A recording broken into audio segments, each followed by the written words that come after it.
So, ladies and gentlemen, welcome again and welcome to Steph. I know he needs no introduction to tennis fans everywhere, but I'm going to introduce him anyway. Obviously, he's a much-loved player here in Australia. He's defending a final from here last year. He's been ranked as high as number 3 by the ATP. We expect higher things than that, by the way, Steph. Yeah.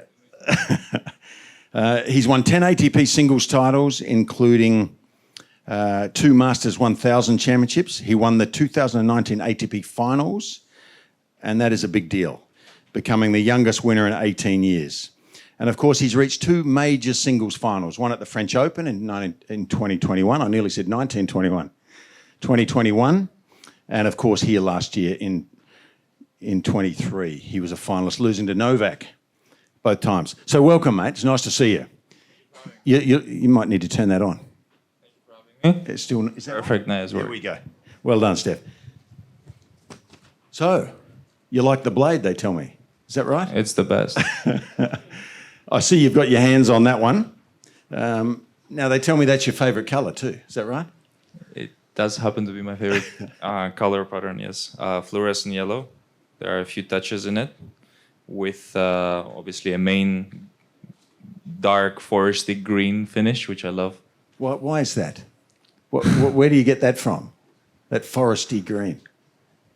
Roland Garros 2021, I believe. Yeah, that was a good year. What was the year I lost to Holger Rune? I'm trying to remember. 21, I believe. I became really obsessed with cars.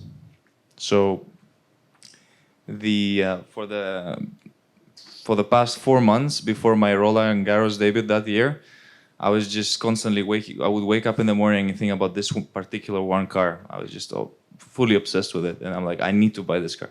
I'm not a materialistic type of guy. If I like something, like, I just stick to it.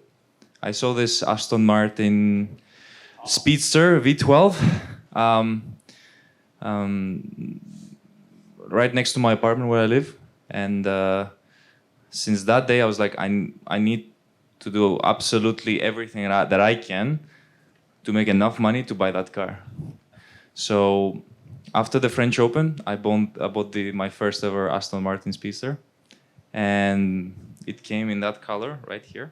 Okay, so that's not a British racing green, is it? It's a British racing is it? green. Okay. Is it? No, it's a Wilson. It's a Wilson. It's a Wilson American racing green. Yeah. Good answer. Good for you. Yeah, we readjusted it slightly. So I bought the Aston Martin Speedster. I was extremely happy. It came in this color right here. I can't differentiate it. I mean, I think it's exactly the same from what I have it. And as everyone knows, I don't know if anyone follows F1, Aston Martin colors. They come in British racing green and fluorescent yellow. So that's exactly how my car came, with fluorescent yellow accents on it. And since that day, I was obsessed with the color. I was like, this color is absolutely amazing. I just need to implement it more into my life in other objects or things that I own, to just have that color pattern. Are you aware that that's almost the Australian colours? Are you aware? Yeah. Oh, yeah, it is. A golden yellow with green, right? Yeah. And you said last year you were looking at real estate here. You're not moving here by any chance? No? No, not yet. Okay. Not yet. Okay, so we've got some youngsters here, Steph. They can't afford an Aston Martin yet, by the way. But I encourage you to keep dreaming big. Good.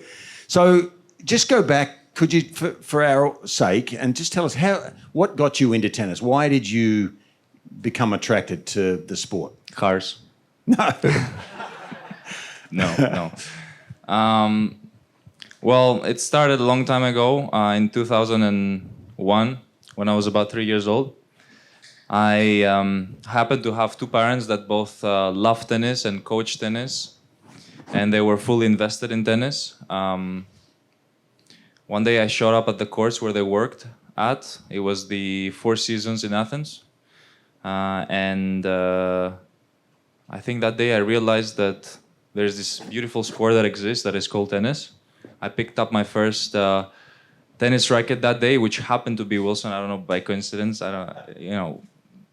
Fast forward 2024, we're here doing this. It is absolutely amazing. So I picked up my first Wilson tennis racket, and I started hitting balls. Then eventually 1 week passed, a month passed, and I was really fully invested in it. I really liked it and enjoyed hitting the courts and spending pretty much my whole day there from the morning till the night. I would just play with other kids. My parents would coach little kids, and I would just join them and play with them. And I used to get very frustrated because I used to lose in all of the games they used to do for the little kids, throwing the balls around, and the kids have to collect all the balls and get back as many of them as possible. And I remember I used to finish last in those games, and I would cry and get really upset. And 3 years later, they signed me up in the tennis club that I even go to this day. And I started taking regular tennis lessons 2 times a week when I was 6 years old. And my obsession grew bigger and stronger. At about the age of 10, I already knew I wanted to pursue tennis seriously and make it a career one day. Okay, and when did you really know that you were actually good at this? Was it at 10 or was it a little older? That's a good question. It's difficult to really answer this because I used to compete in Greek tournaments. And in my mind, I don't know whether that was because I was humble or, okay, I did realize that I was good in Greece, but to me it didn't really mean anything because I knew that there was a whole world out there where tennis was played even better and the competition was even more fierce and players were much stronger globally. So I did get a good taste in the beginning of what it is to be the number 1 under 12 in Greece, under 14, all these categories, moving to under 16. But then I combined it at the age of 14. I remember I had a summer where I went to Europe to play and test myself against European players. And I was not the best. So that gave me a good first hit of, I gotta work harder. Things are not looking as easy as I initially thought they are. So I did have my first fall there and got a very good understanding of what the level is. And I think at around the age of, I would say 12 to 14, I did understand and really wanted to pursue professional tennis, but I was never too sure how easy it is to make it. So I just took it step by step. I focused on junior tennis development, and then I started playing my first amateur professional tennis competition when I was 15, 16 years old. And when I first got my first ATP points, I then realized, yeah, I can actually make it. But I think that my first realization of that I can turn a professional tennis player, it came when I hit the number 1 junior spot in the world on the ITF junior rankings. That's when I first realized, you know what, I can actually have a good shot at this. Yeah, wow, okay. They tell me those losses build character. Do you agree with that, or would you prefer not to build so much character? They do build. It does build character. It's like turning right in an aeroplane, that builds character. Yeah. Okay. Now, let's jump forward a little bit because you've been to 2 Grand Slam finals, one at Roland Garros on the clay, and, of course, last year here. Now, your surface preference. When you played at the club with your parents, it's on hard court? Clay courts. Only. That's clay courts on? Okay. So what's your favourite surface now? I like them all. You like them all? I like them all. They're all unique and they're all beautiful to play at. I don't have a preference. The surface that I do know the best, simply because I spent years of my craft trying to perfect that particular surface because I only had access to that, was clay courts. Yeah. Well, I think I have the opinion that if you learn on clay, it builds your game a little better than every other surface. I think it helps you build your craft. So you've learned to be an all-court player because of that, probably. I absolutely agree on that. I think it's great, even for young kids, to start playing on clay.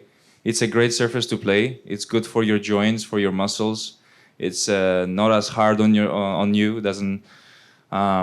It's not a very aggressive surface. And I think I'm actually thankful for it now that I had a tennis club that had only clay courts, because I developed as a tennis player in a very healthy environment due to that. At the Ritz-Carlton?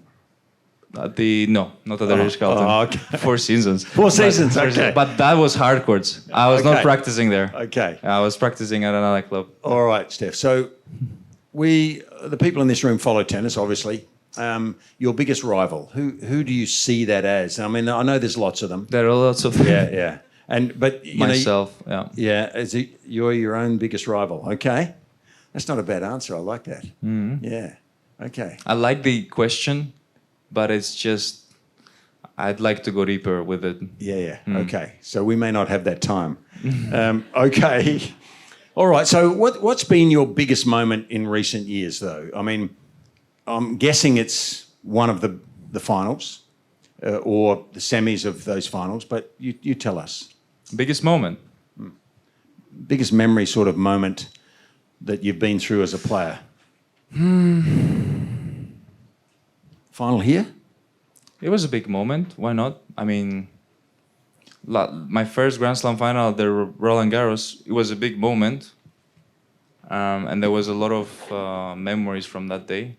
But the one that hit me the strongest was here, because I was not just fighting for my first Grand Slam trophy. I was also playing for the world #1 spot. So it was 2-in-1 almost. And my whole past just flashed in front of my eyes.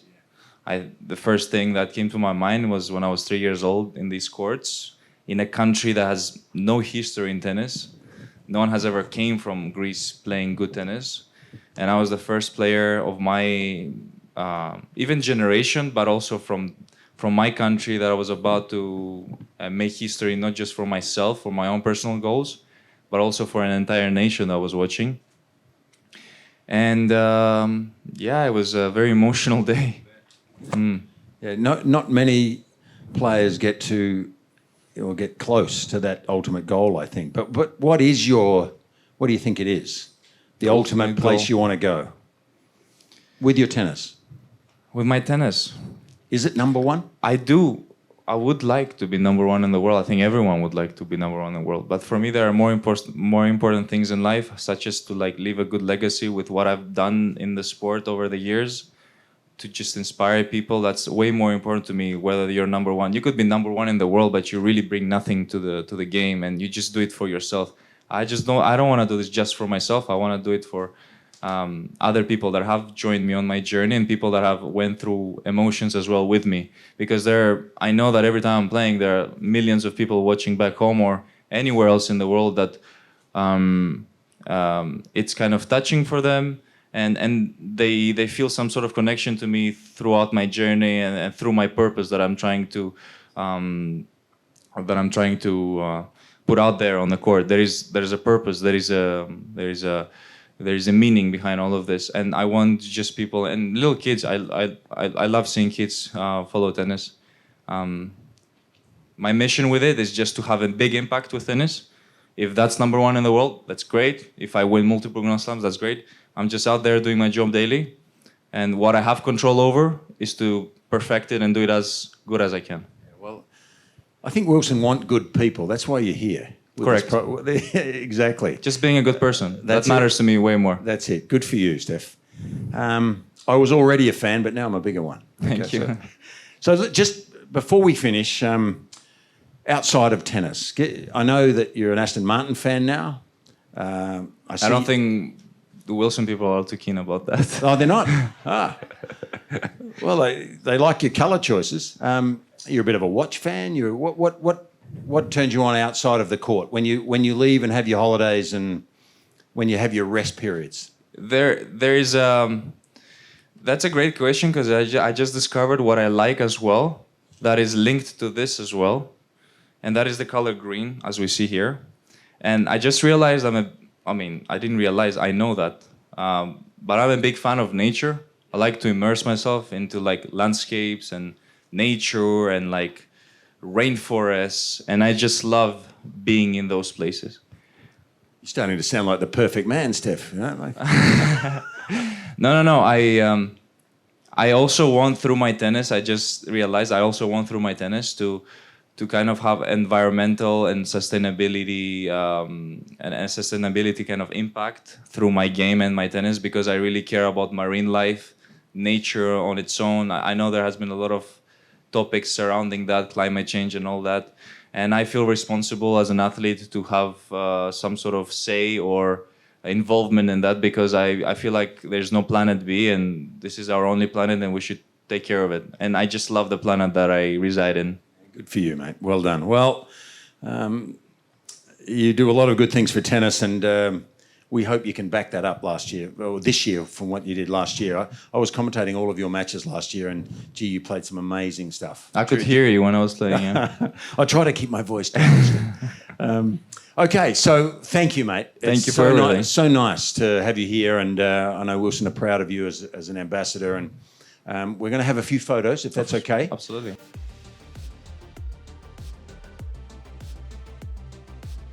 We have Aryna here now. I just want to dwell on one thing. She's been ranked #1 in the world, and you need to dwell on that, because that's thrown around a lot in the tennis parlance. You know, we all talk about it, and it's a throwaway line, and this person's been ranked #1, and this is a big deal. It is very difficult to get to the top. We think there's probably 150 million tennis players or something, Aryna, around the world. I don't know. I don't know. So well done. Welcome. Thank you. Hi. Hi, everyone. If I can just introduce you by saying you've been playing pretty much since 2017, a bit longer maybe, on the tour. I think 2017. Okay. Yes. And you won your first WTA title at the Connecticut Open, and followed that up with another title at the Wuhan. Oh, thank you for reminding me. I already forgot that. You're winning so many you've forgotten, see? No, I'm getting old. It's been a while ago. You're not too old. So since then, she's continued to climb the ranks, and obviously now has become, or reached in September, the top player in the world. And last year, she made a bit of history for herself and won her first major at the Australian Open. So well done. Thank you. Please make her welcome. Thank you.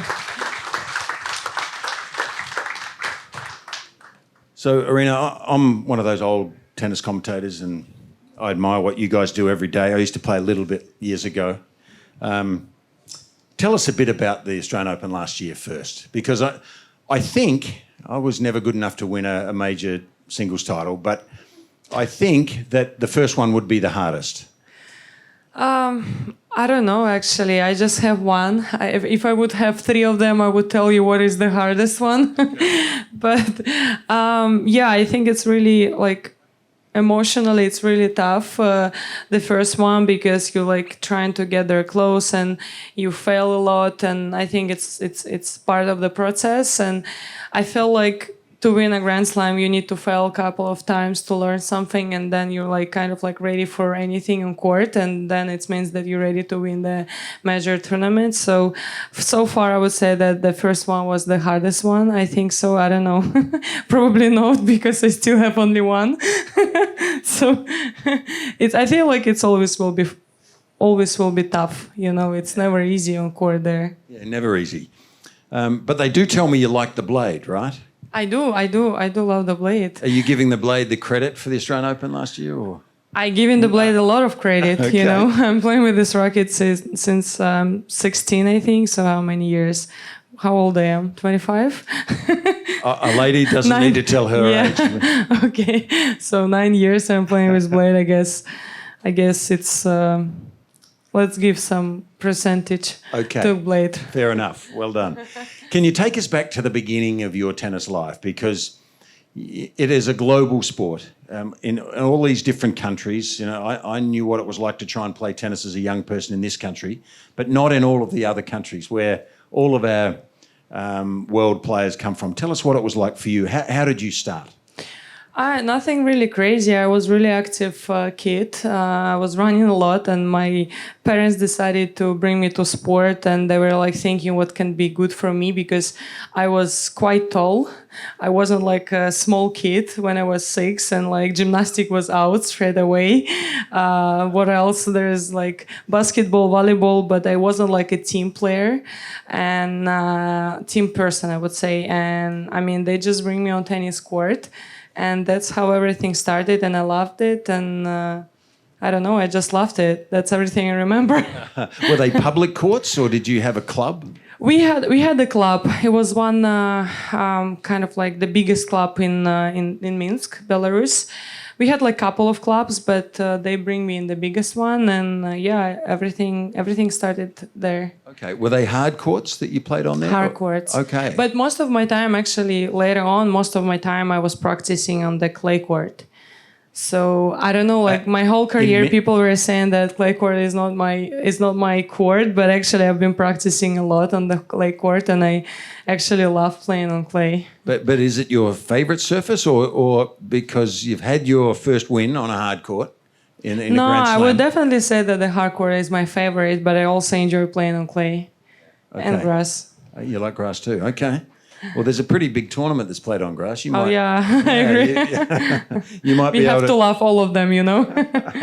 So was the Australian Open, do you consider that your biggest...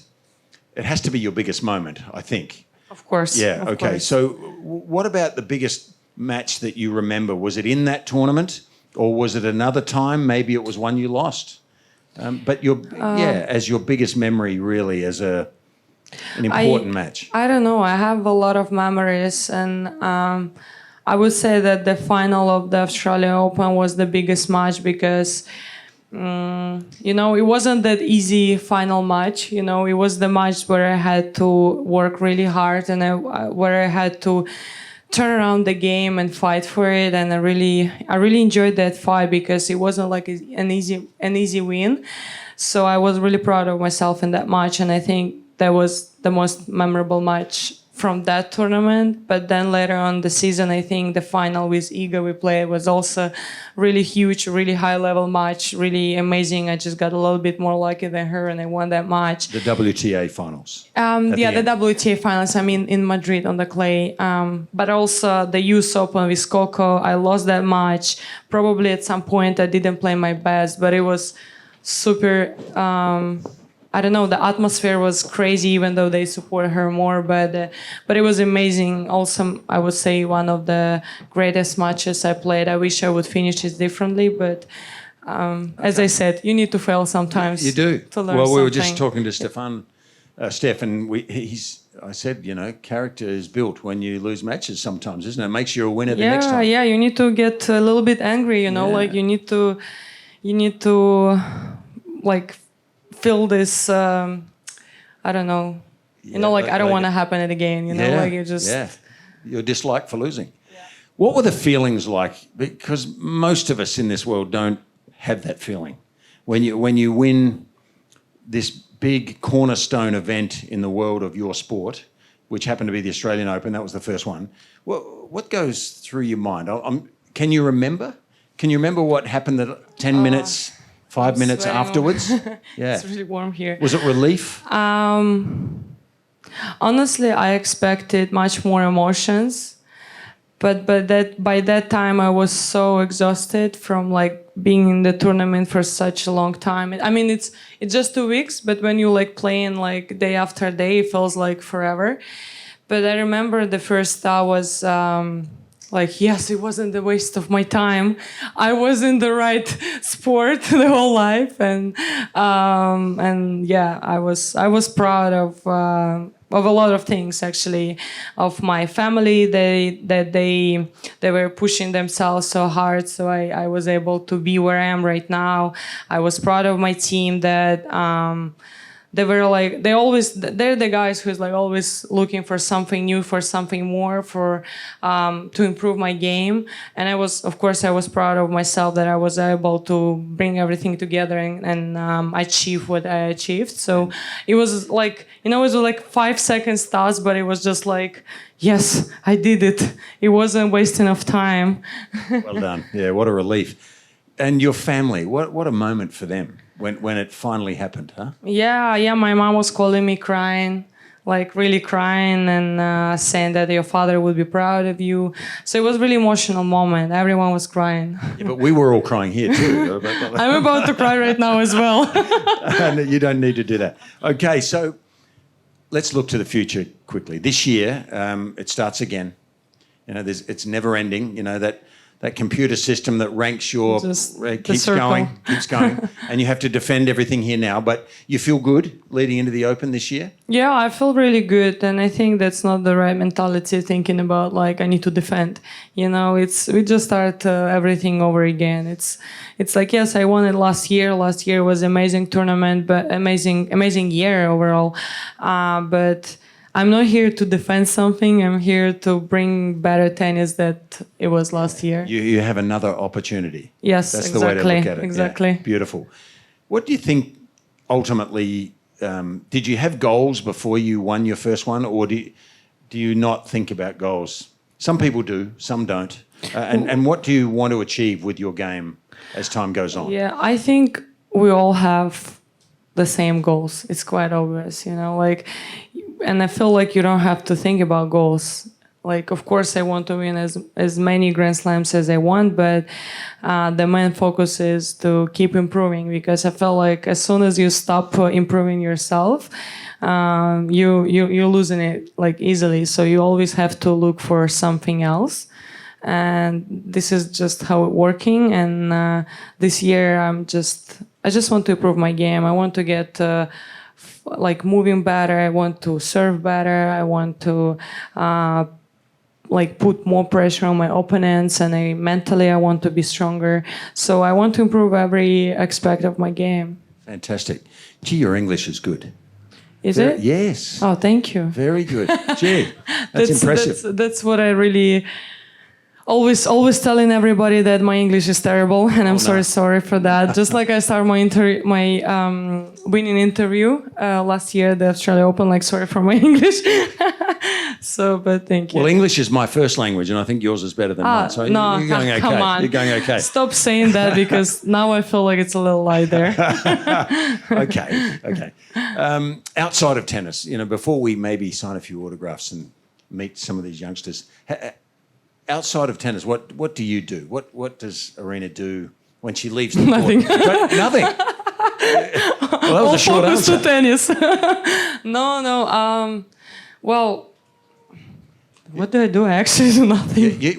I have no time for anything else. No hobbies? I like to eat. You like to cook? Do you like to cook?